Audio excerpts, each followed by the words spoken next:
It's not every day that we get to fly a European airline without actually leaving Asia. But thanks to Fifth Freedom Routes, today we are boarding KLM's 777 business class for a quick 2-hour hop from Singapore to the island paradise of Bali. Let's see what the KLM long-haul product has to offer and how we managed to book it using points. Our journey begins at the ever-familiar Changi Airport in Singapore.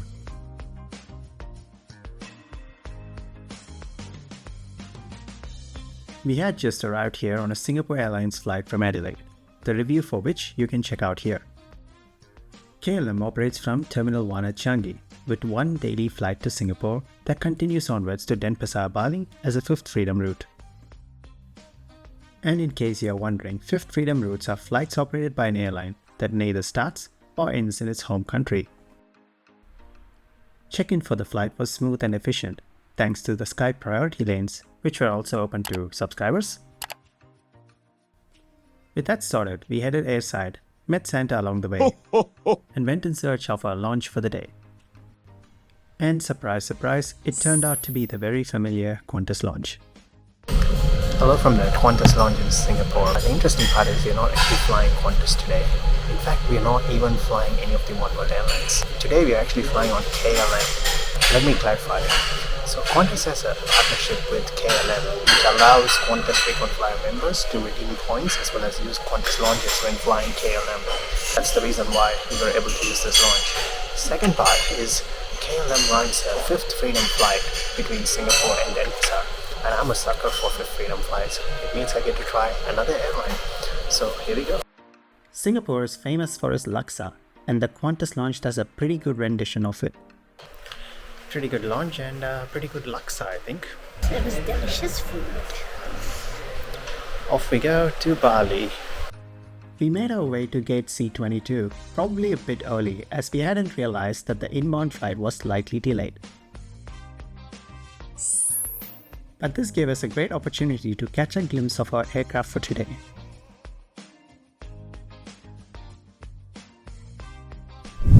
KLM operates the Boeing 777-300ER on this route, and all of these aircraft in their fleet have recently undergone a cabin refresh. The aircraft features 3 cabins, with business class at the front in a 1-to-1 configuration, offering 35 seats in total. Boarding eventually began about 20 minutes late, but we were so excited to experience yet another new airline.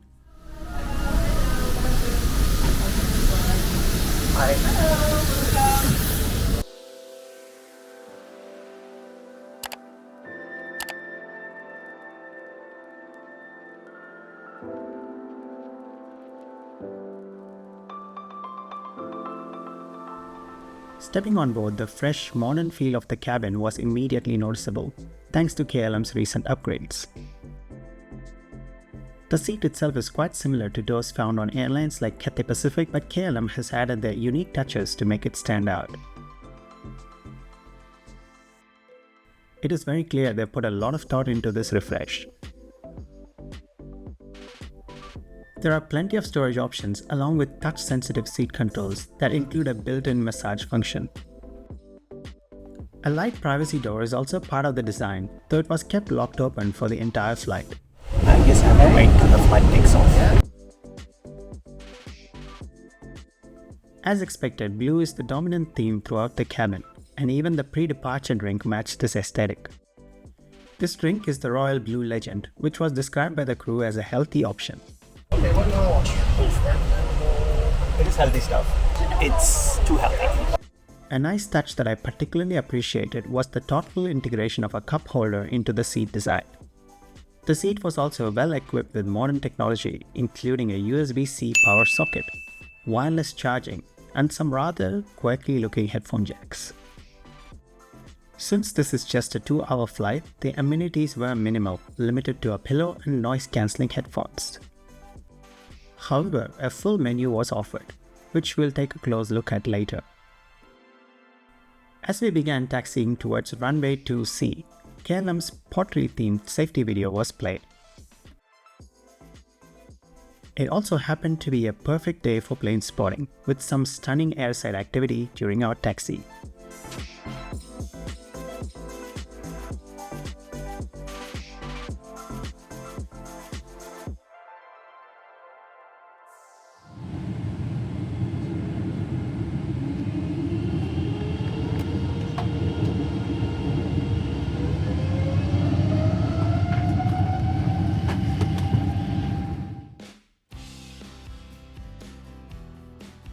The takeoff was equally stunning too, with views over the terminals at Changi Airport and the adjacent Jewel complex.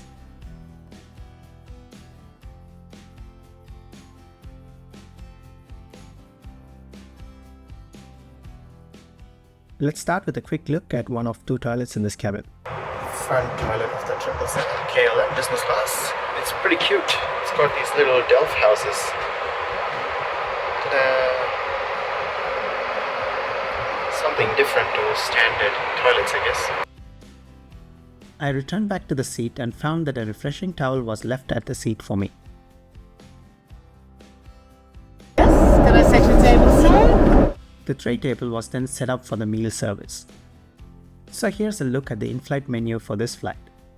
Served very shortly after takeoff, there were two options provided for the mains.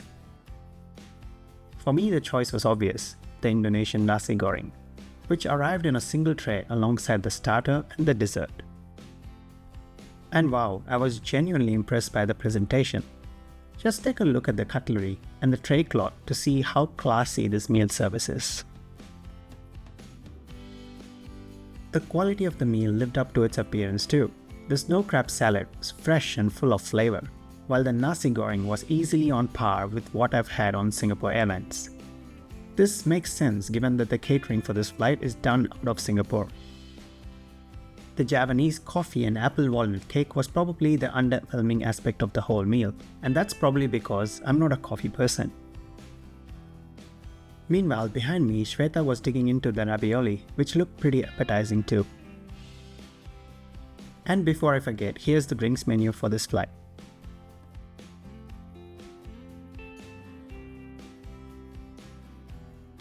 Throughout the flight, the crew was fantastic, attentive, friendly, and genuinely helpful. At one point, I asked if I could check out the amenity kit, even though it's not a standard offering on this short route. The flight attendant was more than happy to find one for me and was upfront about it being pretty basic. It might be basic, but what stood out to me was the design. The kit transforms into a small carry bag, another example of KLM's thoughtful approach.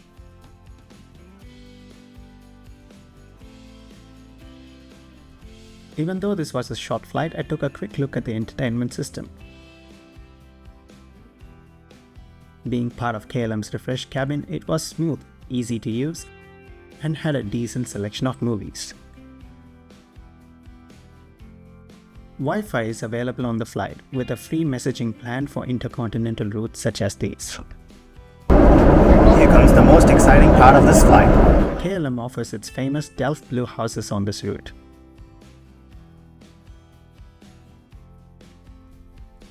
In case you're not familiar, these are miniature ceramic replicas of real houses in Amsterdam, released every year as part of KLM's signature collection. There are 105 different houses to collect, and we picked the house numbers 41 and 42, a fun little souvenir for this flight. And by the way, each of these houses come filled with gin. Just before landing, the crew handed out a chocolate house, a sweet final touch to wrap up the journey. As we began our descent into Bali, I reflected on what an unexpectedly pleasant flight this has been. KLM completely exceeded our expectations, delivering both an impressive hard product and an exceptional service.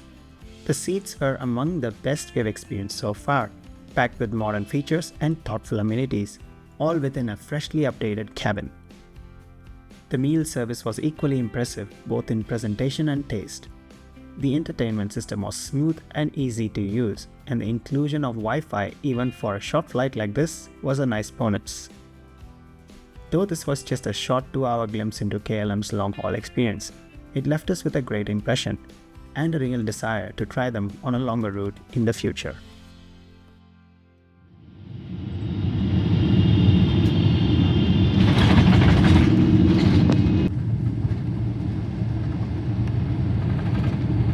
On behalf of the entire crew, thank you for flying KLM.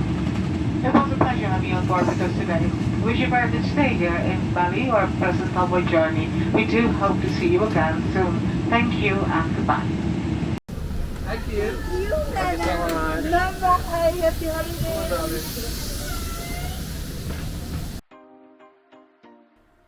As I mentioned before, Qantas Frequent Flyer has a partnership with the Air France KLM group that allows us to redeem Qantas points for these flights.